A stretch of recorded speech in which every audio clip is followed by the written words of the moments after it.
ଗ୍ରାସ କରୁଥିବା ଅଜଗରକୁ ଶ୍ରୀକୃଷ୍ଣ ପଦାଘାତରେ ମାରିଛନ୍ତି। ସର୍ପ ଭିତରୁ ବିଦ୍ୟାଧରଟିଏ ଆବିର୍ଭୂତ ହୋଇ କହିଛି, ସେ ଇନ୍ଦ୍ରପୁତ୍ର ସୁଦର୍ଶନ ରୂପ ଗର୍ବରେ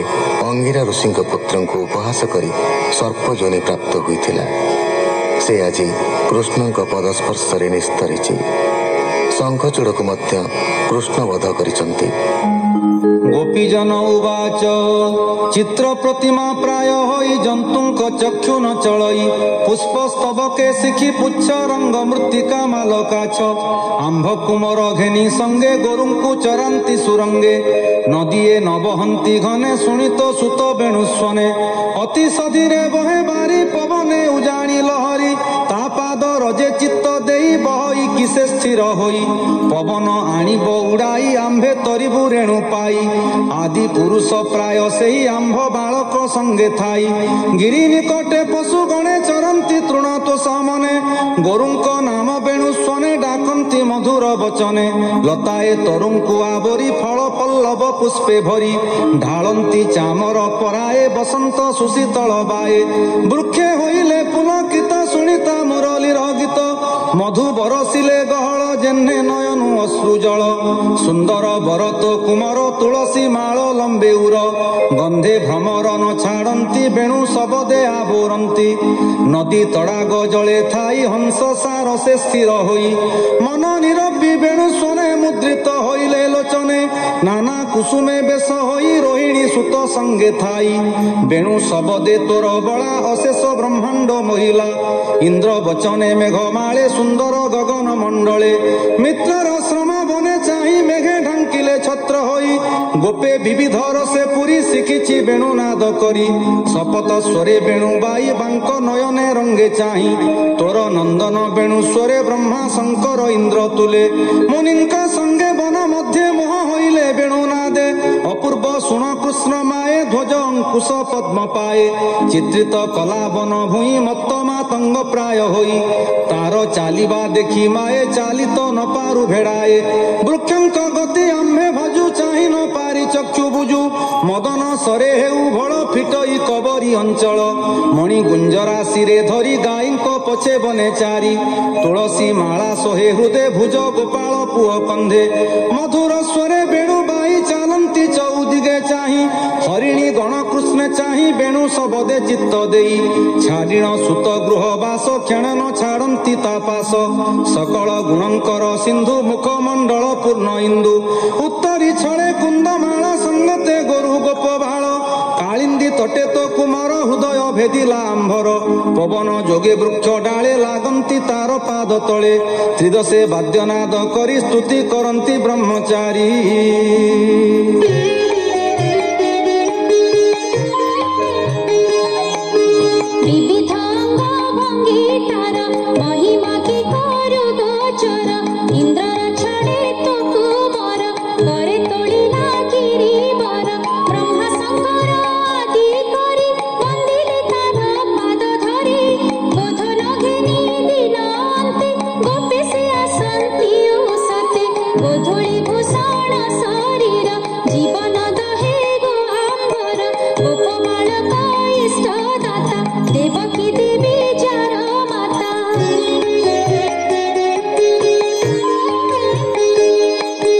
नक्षत्र प्राय गोप बाल तोसुत शशांक मंडल बेनिलोचन मत भोले नाचे गोपाल पुआ बेले गोरुंक धूली मुखे मिसी पदरी फल प्राय दिशी रत्नकुंडल कर्णे सोहे रूपे कोटिए काम मोहे चालई मत गज छंद मुखता पूर्णमीर चांद आंभे गो चाही तार मुख खंडु विरह ताप दुख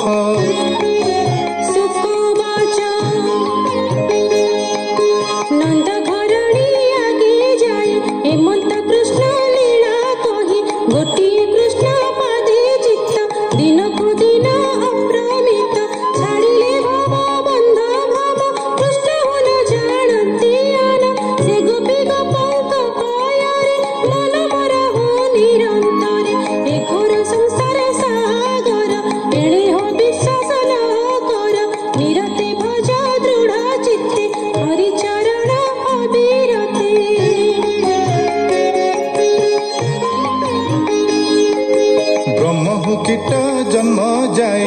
सकले छाड़ी माया मोहे केवल गोविंद भरोसा छाड़ सकल माया आशा पथिक जेन्हे पथ श्रमे मिलती वृक्षर आश्रमे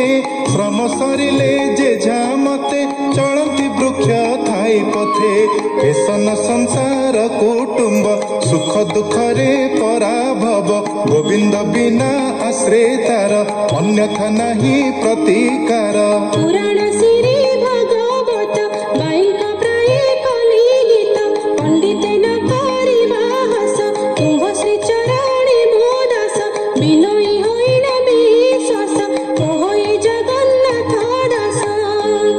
इति श्रीमद्भागवते महापुराणे पारमहंस्यां संहितायां दशमस्कन्धे पूर्वार्धे वृन्दावन क्रीडायां गोपिका जुगल गीतं नाम 37 सुक उवाच शुण राजन परीक्षित गोपे असुर उपगत अरिष्ट नामे षण्ढ रूपी मिलिला वनगिरी व्यापी वृषभ रूपी महाकाये अवनी खळु अछि पाए गर्जई घोर नाद करी पादे कंपइब सुंदरी लांज उभारी बेगे धाई शृंगे खळई उच्च भुई पतन होई गर्भ तळे देवे डरंती स्वर्ग आळे पिठी उपरे चूल देखी पर्वत प्राय उपलक्षी मेघ दिशंती ता उपरे शृंग जुगल तीक्ष्ण धारे असुर बड़ भयंकर गर्जई अति घोरतर गोपी गोपाल देखी डरे पलाई गले वन घरे गोरुए पलाइले देखी भये बुझिले बेनियाकी विकल देखिण गोकुल धाइले प्रभु आदि मूल आनंदे तोलिबेनी भुज डाकंती प्रभु देवराज भय न कर तुम्भे केही असुर संहारी भी मुहि हेमंत बोली नर हरि डाकिले षण्ढ नाम धरी रे रे दैत्य षण्ढासुर किंपा हइलु गोपपुर दुष्ट दलन बाना मोर आज पेशी बीजमपुर धाइले बाहानाद करी स्वर्गे देखंती देवनारी गोविंद देले कर ताल शुणी असुर संभाळ पछे अछंती भावग्राही बालक कंधे हस्त देई कृष्णर शुणी कर ताली कोपे असुर परज्वली क्षुरे खोलई महिस्थल लांज बुलाई अंतराळ मेघे उड़िले लांज बाए निश्वास करतर बहे आगे उभारी श्रृंग दुई चक्षु बुझिला कृष्ण चाही षण्ढ धाइला धातिकारे वज्रज सने इंद्र करे आग होइले भावग्राही करे धइले श्रृंग दुई असुर न पारिला जाई पछकु देले हा बुड़ाई दैत्य मूर्छागत होई पुणी उठिला ज्ञान पाई धाइला पवन खर शृंग धइले चक्रधर असुर देह पाद देई तले पाड़िले बेगे नेई पछ चरण पादे चापी मुंड मोड़िले विश्वरूपी चारि चरण प्रसारिला गोविंद मुख को चाहिला प्राण छाड़िला महाबली देखंती स्वर्ग लोके मिली देवे करंती पुष्प वृष्टि श्रीकृष्ण नासिले अरिष्टि हेमंते असुर निवारी उश्वास कले गोपपुरी कृष्ण चरणे देई चित्त कहई दास जगन्नाथ। इति श्रीमद्भागवते महापुराणे पारमहंस्यां संहितायां दशमस्कन्धे पूर्वार्धे षण्ढासुरमोक्षणं नाम 38